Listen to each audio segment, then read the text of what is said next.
ঢাকার উত্তরার দিয়াবাড়ি এলাকায় মাইলস্টোন স্কুলের ক্যাম্পাসে বিমান বাহিনীর একটি প্রশিক্ষণ বিমান বিধ্বস্ত হয়েছে। সোমবার দুপুরে বিমানটি বিধ্বস্ত হয় বলে জানিয়েছে বাহিনী জনসংযোগ পরিদপ্তর বা আইএসপিআর। এতে বলা হয়েছে, বাংলাদেশ বিমান বাহিনীর F-7 বিজিআই প্রশিক্ষণ বিমান উত্তরায় বিধ্বস্ত হয়।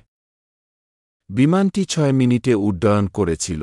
বিমানটি উত্তরার মাইলস্টোন স্কুল ক্যাম্পাস এলাকার একটি ভবনের উপর পড়েছে বলে সামাজিক যোগাযোগ মাধ্যমে ছড়িয়ে পড়া বিভিন্ন ভিডিও ফুটেজে দেখা গেছে। এসব ভিডিওতে দেখা বিধ্বস্ত ভবনের পাশেই আগুন জ্বলছিল, সেই সাথে ধোঁয়ার কুণ্ডলী দেখা যায়। দুর্ঘটনাস্থলে শিক্ষার্থীসহ সাধারণ মানুষকে ছোটাছুটি করতেও দেখা গেছে। দুর্ঘটনাস্থল তাৎক্ষণিকভাবে স্থানীয় বাসিন্দা ও সেনাবাহিনী সদস্যদেরও উদ্ধার তৎপরতায় অংশ নিতে দেখা গেছে। আরেকটি ভিডিওতে দেখা গেছে, সেনাবাহিনী সদস্য ও স্থানীয়রা গুরুতর আহতদের দ্রুত হাসপাতালের দিকে নিয়ে যাচ্ছে।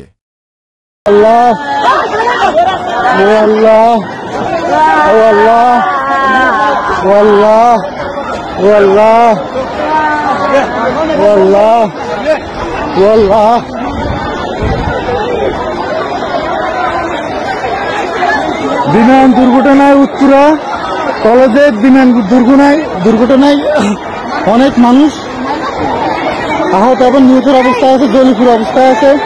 দেখেন, আপনারা দেখেন কি পরিস্থিতি, আর কি